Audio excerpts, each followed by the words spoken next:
Every year, in the midst of summer, a grand competition is held. A battle where those gifted with a creative mind compete to win.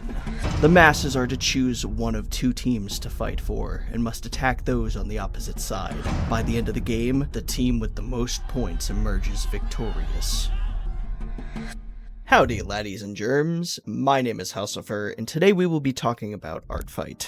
I'll go over what it is, how it started, how it's going, and how you, dear viewer, can get in on the action. So sit back, relax, and listen along as I beat a dead horse of a topic into the ground. So, what is Artfight? I'd be very surprised if anyone watching hasn't at least heard of this event. Over the past 2 years, it's garnered a massive amount of attention through TikTok and Instagram, but mainly TikTok. The event itself is pretty much as I described earlier. It's a website that artists can sign up for, you upload your reference sheets for your characters, and when the themes are announced, you get to join a team. Then, for the entire month of July, participants attack other people on the opposing team. The attack itself is pretty much just the act of drawing someone else's character. The level of effort and time put into an attack determines how many points it's worth, and those points go to your team. Then, by the end of July, the team with the most points wins. And that's Artfight in a nutshell. It's pretty much a massive art gifting game. Now, of course, there are a lot of specifics that I won't get into in this video. The site has a very comprehensive FAQ guide that will be linked in the description, and I highly encourage you to go give that a read if you're interested, of course. Now, with that brief introduction out of the way, let's talk about how Artfight got started and its recent boom in popularity. This story starts in the early summer months of 2007. Back then, most of the internet was still operating on forum sites. A lot of these forums were small in size and very close-knit, art communities in particular. FurryPaws was one of these small sites. It was a dog sim game where users could raise, train, and show virtual dogs. Kind of in the same vein as Neopets, but more niche. There was a respectable amount of artists on this site, and the community would periodically hold art exchange events like Secret Santas. And just as the weather was warming up, a user named Blanket would have an idea. I wished there was a way to get permission to draw lots of people's characters. Then I had the idea to gamify it and came up with the rough idea for Artfight. The first ever Artfight event would be hosted on a single forum thread on FurryPaws, and it was an unexpected hit. The event quickly consumed the entire site. I think we ran for 2 or 3 years on in-game message boards using a single thread. Then we moved off-site to a ProBoards type web forum. When I left, I was just starting to consider opening up the game to non-FurryPaws players, as word of it had started spreading around DeviantArt. It was 2015 when the event was officially handed off to another user by the name of Taika. With this passing of the torch, the domain for Artfight as we know it began development. The first official event hosted on the site would be summer of 2016. The first theme would be Magic vs. Technology, and at that time, just over 7,000 users would partake in the event. From then, the site would gradually gain more attention as word of it traveled through small communities of artists. That was until something very big happened. Something that affected the entire world.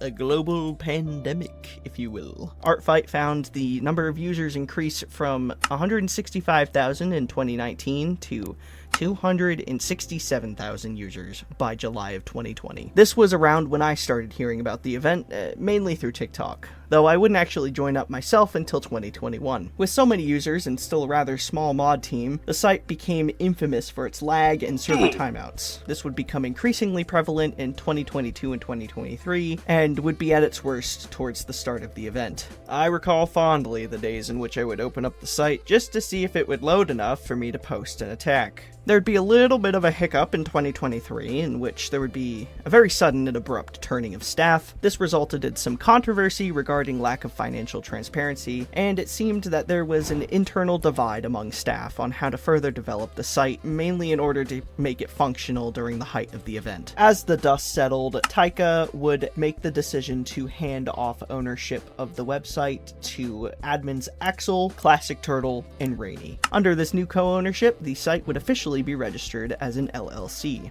And since then, Artfight has just exploded in popularity. In fact, in 2024, the site would announce that they had finally hit 1 million registered users.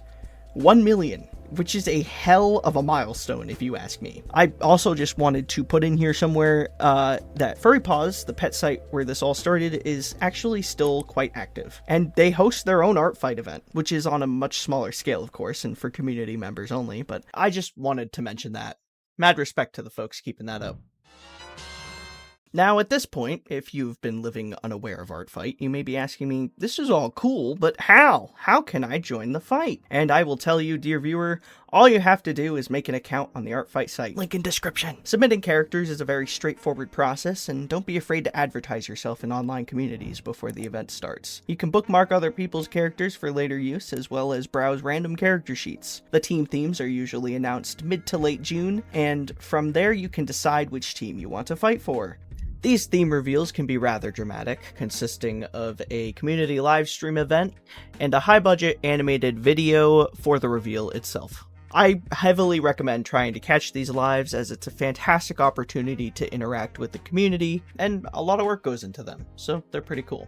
My process, once I've joined a team, is to immediately start bookmarking characters from the other side, ones that I would be interested in drawing. I make sure to download some reference sheets just early on, just so that when the event starts, I don't get hung up by the lag.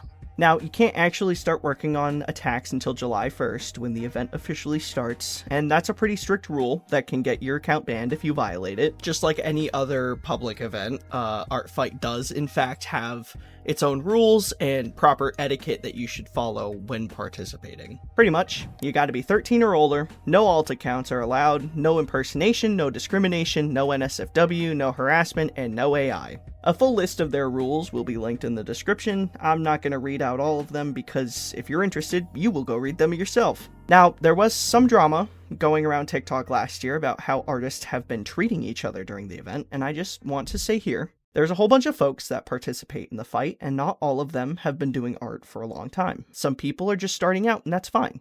I've been there, you've been there, we've all been there. What we're not going to do is disrespect these people because of their ability level. We're also not going to complain when no one attacks you, especially if you yourself have not been participating. This is not an easy way to get free art, it's a community event. You're gonna get what you give, and if you ain't giving nothing, you ain't getting nothing. It's important to read other artists' bios as well, so you know what to expect. When you get an attack, you have an option to make a revenge attack on that user. Some people love doing revenge attacks, and some people don't. And that preference will almost certainly be disclosed in the artist's bio. Users can also set their own guidelines on how they wish their characters to be drawn, and those will usually be found on the character sheet itself. A lot of people like to post their attacks onto sites like Instagram and TikTok, but it's always a good idea to make sure the person the attack is for is okay with it. Usually this will be in their bio, but if it's not, make sure to reach out to them personally and ask. Now, when it comes to actually making the art, it can be pretty daunting. You may have a whole bunch of characters in your bookmarks, but you have no idea where to even start. Trust me, man, I've been there. You just gotta keep it simple. My first art fight, I did headshots only, because that's all I had time for. And that's perfectly fine, because you know what? The whole point of the game is to have fun and make connections, but mostly have fun. You don't gotta be pumping out artwork the entire month of July. Unless that's something you really want to do, I'm not going to stop you. But no one's pressuring you to have a new attack every day. Hell, last year, I myself only uploaded 5 attacks. I recommend picking a few characters that you really vibe with and plan out drawing them very well. If you really want to, you can rack up points by sketching out simpler characters. There's really no right or wrong way. It's just do what's best for you. There are a couple videos I recommend you watch after this, as this video is kind of just an introduction / overview of what the event's all about. There are folks out there who have made much more in-depth videos on the topic that go over the scoring process and how to upload attacks and revenges and all that jazz. Their videos will be linked in the description, and the main video I'm referring you to is the Ultimate Guide to Artfight by the channel Tomoko, as well as a few others. I will also be linking the official Artfight YouTube channel. In conclusion, whether you're a returning veteran or a complete noob to Artfight, I'm very excited to see this year's turnout. For me, Artfight has always been a fun avenue to try out different styles and techniques. The theme reveal this year will be taking place on June 22nd, and if you're interested, definitely keep an eye out for the stream announcement. It's always very fun to watch and interact with the other members in the community. Obviously, I've not covered everything in this video, but the point of me making this was to hopefully get you started down the rabbit hole. And it's the end of the video, so you know it's time for the shameless plug. I stream on Twitch sometimes. I also have a second channel where I play video games with my friend Droid, and also an Artfight account. All of these things will be linked in the description. Anyways, I hope this video has gotten you interested in Artfight. I want to thank you, the viewer, so much for watching, as well as Blanket, who was gracious enough to humor me in my questions regarding the origins of the event. Thank you again so much for your time. I very much appreciated it. But that's the end of the video. Again, my name is Hallcifer. I've been your entertainment for today, and you, hopefully, have been entertained. I'll see you in the next one. Bye.